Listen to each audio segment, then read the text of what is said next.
Coming up on Sophisticated Mom. 20s and now, in the sense that I used to go out on dates a lot, right? And now, you know, when people want to connect, it's like, hey, let me text you. Nobody wants to talk. Let me send you like a penis picture. Nobody wants to do anything but super sexual. And then when you're like, okay, I'm not feeling this, they sit up there wondering, wow, well, what's the problem? What's the problem? Well, the problem is that I don't need to see your penis on my phone. If you want to talk to me, then we can talk. If you want to go out, then we can go out. If you want to get to know me, then let's do that.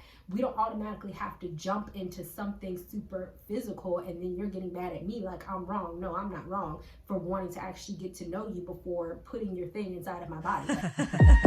Dedication, preservation, take a look inside, your salvation, do every good work, it takes patience, like a butterfly, transformation. Guys, Sophia here. I'm back with another video, and if you are new to my channel, then don't forget to subscribe and don't forget to hit the notification bell so you can stay updated on all my videos. And also don't forget to check the description box because I always put a lot of stuff in there, such as my book for single women, which you may be interested in if you're watching this video, because I'll be talking about some dating, we'll be talking about some relationship advice. We're gonna get into it, and it is specifically based off this reality show, Too Hot to Handle. I saw this show and at first I was like, what is this? And then I absolutely loved it.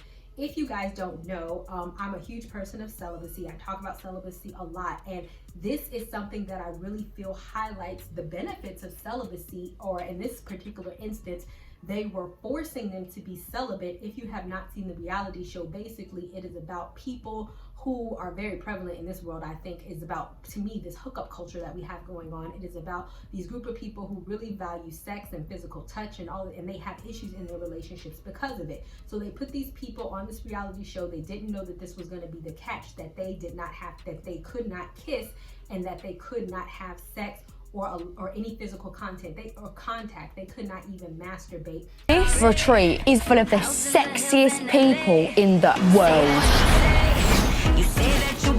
There are conditions to your stay here. Bloody hell. No kissing or sex of any kind. This retreat is to help you gain deeper emotional connections.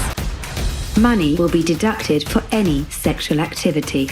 And it was $100,000, and anytime there was a violation of the rules, they would take away the money, which would be a lot. Like, it was like $3,000 for a kiss, $13,000 if somebody had sex.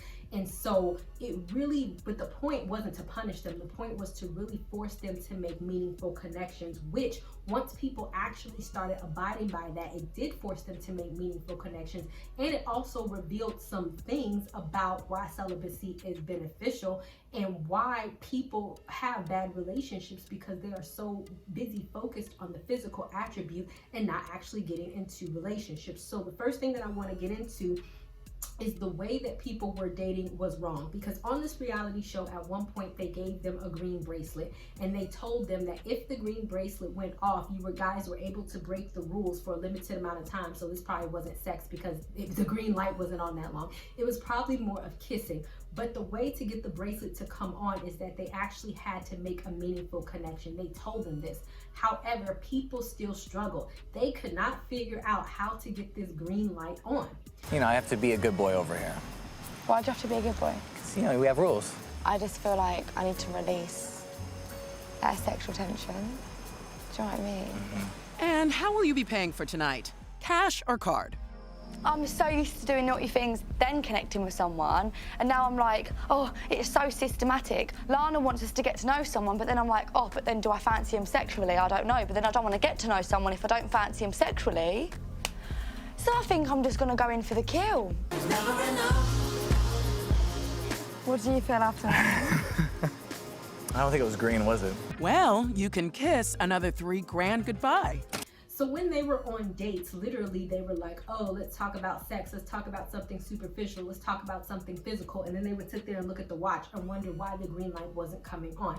It's because that is not a meaningful way to make a connection with another individual. And a lot of them even got frustrated and they broke the rules and kissed anyway because their green light didn't come on. So this reveals two different problems. The lack of self-control, because $100,000 is a lot of money, you know, and if you are willing to break the rules because you cannot make a meaningful connection and you can't wait for that green light to come on, that you don't have enough self-control, that you're willing to spend $13,000, $3,000 $1,000 or whatever the case may be, then that symbolizes a problem, because really the benefit, it wasn't to punish them and to take away the money. The benefit was to try to make them have a meaningful connection. And because so many people struggled during this part, the green light never came on, because they didn't know how to go about making a meaningful connection, because we are so enmeshed in hookup culture that that's the first thing that our minds go to. And then we wonder why, oh, why did I get ghosted? Why did this relationship not work out? Why did this? Why did that? It's because you're so focused on sex and you never actually got to know this person. And now what we're coming to learn is that a lot of people don't even know how to get to know people, because they struggle with getting to know people. This one couple in particular, when she thought that she liked him, right? And this is why it's so important, like celibacy and all this stuff is what I practice, and why it's not just more about sex, because if you make a connection during the house, the thing will actually send you guys on a date. So the first thing that was the issue was when she went on a date, she had never actually been on an actual like date. Like, yeah, that date was fancy, but it was more or less like, oh wow, I have never had this opportunity to be on something romantic and to connect with somebody. And the first thing that she did, instead of getting to know the person, was that she reverted to something sexual on, oh, how close can we get not to break the rules? I feel like we should try and get as close as we can. Without breaking the rules. You're not allowed to touch my lips. Another Lana loophole? These guys are creative. Better cost me money. Oh, God. She put a strawberry in her mouth and she put it like to him, and they didn't touch lips, because if you did, it would be a fine. And that's what they did. So mind you, your whole point to go on this date was to make a meaningful connection. You could not do that, and instead you reverted to a physical, hey, let's eat strawberries and let's suck strawberries out of each other's mouths, instead of actually taking the time to get to know this individual. And once she did actually take time to get to know this individual, she discovered that she did not like them. And that was the whole point of why I agree with, sometimes we do have to refrain from getting automatically and sexual, because if we give it up too fast and we realize this person is a jerk, they're a narcissist, they're not who we thought they were, they don't have any good intentions for us, or whatever the case may be, then at that point you really have nobody but to blame but yourself, because you already jumped into the physical before you even figured out if there was something else that you had in common, or if you really like that person, or if that person was interested in you. But the only thing that you were really so focused on was making a sexual connection over actually finding a meaningful connection. And I felt like that was really sad, in the fact that, because as I'm getting older, I'm in my mid-30s, but I definitely noticed that there's a difference between my younger 20s and now, in the sense that I used to go out on dates a lot, right? And now, when people want to connect, it's like, hey, let me text you. Nobody wants to talk. Let me send you like a penis picture. Nobody wants to do anything but super sexual. And then when you're like, okay, I'm not feeling this, they sit up there wondering, wow, well, what's the problem? What's the problem? Well, the problem is that I don't need to see your penis on my phone. If you want to talk to me, then we can talk. If you want to go out, then we can go out. If you want to get to know me, then let's do that. We don't automatically have to jump into something super physical, and then you're getting mad at me like I'm wrong. No, I'm not wrong for wanting to actually get to know you before putting your thing inside of my body. Like, come on now. These are very normal things that I think that we have forgotten, simply because we are definitely in this hookup culture. And so the second couple that I want to get into is the black couple, and I forgot their names, but when their green light went off and they made a very good, meaningful connection, what the thing actually did was sent them on an overnight date. Ron and Rhonda, by communicating openly and honestly, you have taken your relationship to the next level. This has unlocked a night alone in the private suite. The suite is the biggest test of chastity so far. I smell money going away. However, there'll be no further green lights this evening. This time alone is a chance to get to know each other more deeply without any distractions. Now, this was trickery, because they still were not allowed to break the rules. So this couple did break the rules, which, like I said, this signifies to me an impulse control problem. And it's not saying that it's all about money, but if I need some money, yeah, I'm gonna make a meaningful connection with you, and I'm gonna get the money, instead of breaking the rules and like getting a deficit, right? Sharon and Rhonda's actions have cost the group $16,000.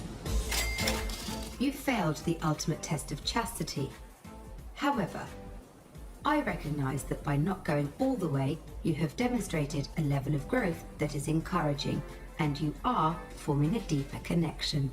But one thing that I was proud of the black couple is that even though they did break the rules and they kissed and they did some physical touching and that did cost them money, one thing that the guy said, and he was a very physically intimate person, he talked about that towards the beginning of the show, and he also talked about the fact that he had been hurt by an ex-girlfriend before, and that is what keeps him from getting emotionally close to somebody. And he realized through not having sex that this is something that he needed to work on, was that when it came down to having sex or the possibility of having sex in this suite, he was the one actually to say no. And I was very proud of him for that, because what he was starting to realize was that I want this person more than sex. I would much rather have sex with this person and have an emotional connection or make love to this person than stick my ding-a-ling inside of her. You know, we have fun, and then it's like, afterwards it's like, oh, okay, that was fun, next, because you don't really know this person and you're just satisfying a fleshly or temporary urge that you have for that person, and you don't really like them. So I felt that that was very telling, that it was not the woman who stopped the whole sexual encounter, but it was actually the man who stopped the sexual encounter, right? And on top of it, the reason why is because he saw that he was growing feelings for this woman, and he wanted it to be something deeper than what he was used to, because he knew the relationships or the situationships that he was getting to was not emotionally fulfilling. I always tell people that we can try to say what we want to say, but ultimately deep down, simply sexual situationships are not emotionally fulfilling. And to hear it come out of his mouth and for him to say that as a man, I think was very good, because that was the point of the experiment that so many people want to turn a blind eye to. We want to believe, oh, we could just have sex, we could just do this, we have to do this, and it's not messing with us, when in all actuality, it is messing with us. And they were some of the couples that grew the most, in the sense that, you know, they actually grew a bigger connection. And at the end, he was like, oh, be my girlfriend. I don't want to lose you. I want you to know this is real. Like, this is what I want. Never in a million years did I think that I was gonna find someone that was kind of gonna change my whole mindset. I know what I'm here for. I know what I came to do. Would you be my girlfriend? Oh, you know, they were talking and they were getting to know each other, and I felt like that was the whole point of it all. And I also think for those of people who are afraid of becoming celibate, oh, but he's not gonna want to mess with me, he's not gonna want to talk to me. Yeah, if he is a guy like that, then you don't want him anyway. A man who really has true intentions for you, and I have said this time and time again, a man who truly has intentions for you will do exactly what he said. I am willing to wait, and he was the one who pumped on the brakes, whereas before he wasn't. I'm willing to wait because I want to make an emotional connection with this human being, because I see value in her, and I don't want it to turn something simply sexual or something simply physical, but I actually want to get to know this person, knowing that when we do have sex, it will be a lot more fulfilling. So when he came to that epiphany, I feel like that is the epiphany that I want so many of you to come to when I talk about celibacy, or that I want so many people to realize. This is not just about abstaining from sex and hurting your own self, but it's actually about enriching yourself and making yourself better, so that you can go about relationships better and have more meaningful and fulfilling relationships. And the second couple that I want to get into was the one, and I forgot their name, but I'll definitely post them, is that in the beginning, they got physical very fast. They kissed, they were the first people that broke the rules, and then he turned around and lied on her. I mean, it was just a whole, like, debacle. I feel like sex is, like, so valuable to really figure out how you truly feel. I guess. But you know what we want, okay? Lana isn't the police. We're gonna go down here, have this chat, I'm gonna kiss you, and then it's just gonna be on. And no one will know. 3 nights in the resort. She kissed me! She kissed me! She kissed me! In the heat of the moment, I told the boys that Francesca's actually kissed me, when I'm pretty sure I may have initiated that. So he was like, oh, she kissed me. And I mean, it was just the whole thing, because ultimately he was the one, you know, he wanted to kiss her. He cost them money. When the group found out, he blamed it on her. But see, that's what happens when you don't have an actual emotional connection. They just jumped into the physical, and he didn't feel no type of way about throwing her under the bus, because he just didn't care about her in this way. So as the show went on, they refocused on building a connection, and they did end up having sex. They definitely had some impulse control problems, and they cost the group the most money because they just could not control themselves. But first, when a new person came inside the house, she actually went on a date, even though she was committed to this one guy with the guy. But it was very telling in the sense that all of a sudden she turned this guy down, even though she was like, oh, I'm attracted to him and blah, blah, blah, blah, blah. But as she was on the date, she turned the guy down. Why did she turn the guy down? Because all of a sudden relationships became more important to her than just the physical attraction. And she could start to see the errors of her ways, in the sense that, yes, this guy was physically attracted to her. Yes, he was talking about a lot of physical attraction, but what she said was, what I built with so-and-so has become a lot more important, even though you're my type, even though I think that you're cute, even though X, Y, and Z. What I have built for him on an emotional level has become a lot more important than just finding somebody and feeling a very physical need. They're so hot. Corey's definitely my type.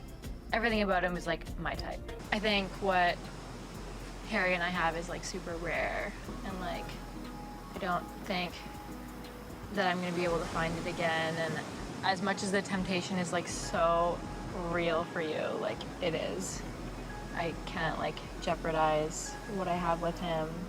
And she came to that realization. Even before she went on the date, she did not have that realization. But as she started talking to him, because they couldn't have any physical contact, she quickly realized that. And that's why it's so important to understand the impulse control and the temptation behind it. Because a lot of people, women and men, will get into relationships based off of physical level. Then they start to cheat, and then they start to cheat, and then they start to cheat, because they have not emotionally connected to the person that they're with. It was based off the physical. And therefore, when something else comes along, they want to fulfill that need again, and they don't feel any sort of allegiance to that other person, because they have not built that type of rapport or relationship with them to the point that they have to feel that allegiance with the other person. It was just built off the physical. So they're just going to attach themselves to other people whenever they see that, or whenever they want something, and they don't lack any self-control. And that's why, you know, even when I say, oh, when you get married, practicing celibacy is a lot easier. I mean, before you get married, practicing celibacy is good, so that when you get married, you don't necessarily feel the urge to cheat, because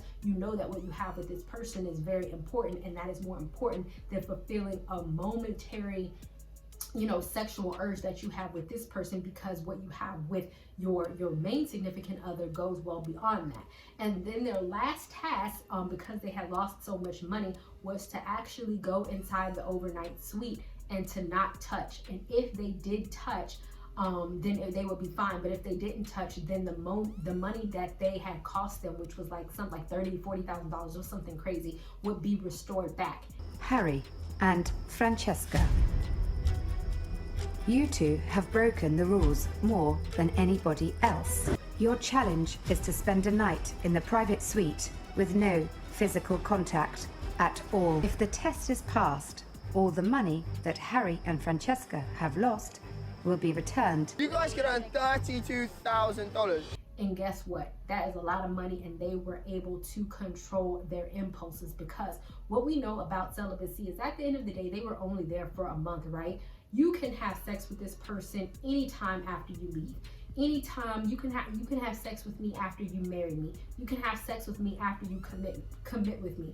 But now, what the important thing is that we emotionally connect with each other, and it is an understanding, and they use money in this situation, that you have to prioritize what is important. Is it important that we just continue to feed our flesh, that we continue to have sex, that we continue to kiss, that we continue not to get to know each other? Or is it important that perhaps we take this time that we are spending together to actually emotionally connect and get to know each other and make our bond stronger, so that when we do have sex with one another, then we know that it's right, and we know that I'm not going to feel used, or I'm not going to feel like you're going to ghost, or I'm going to feel secure in what we are doing, because I know that I have given it up to the right person, somebody who has the best intentions for me, because they have put in the work to actually get to know me and me them, and we know where our relationship is going. We know that we are married. We know that we are headed towards marriage. We know what we want. I know that this person is not going to hurt me because of the work that we put in, and we didn't necessarily just jump into the physical.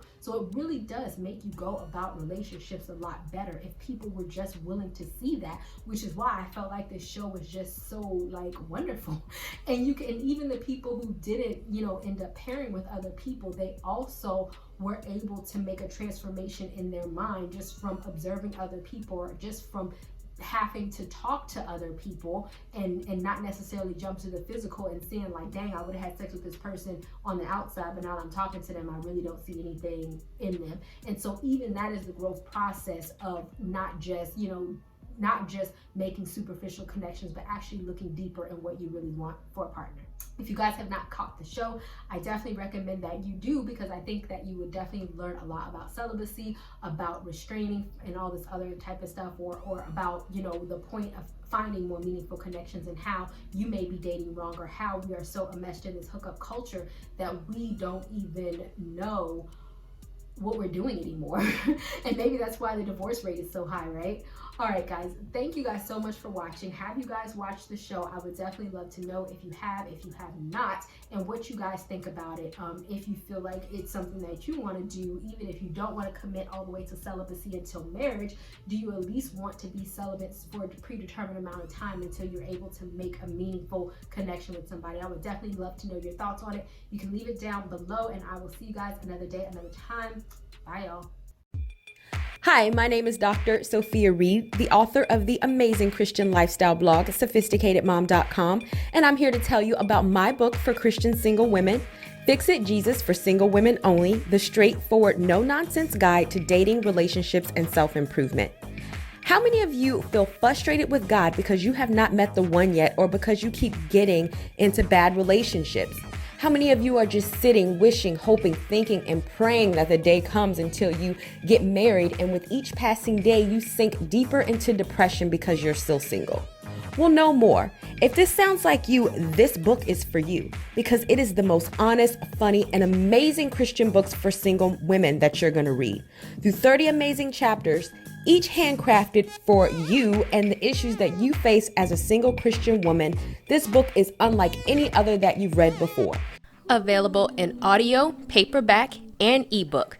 To buy, all you have to do is go to my site, Sophisticatedmom.com, shop my store to see all of my products, and there you will see my book specifically for single women. Pick yours up today.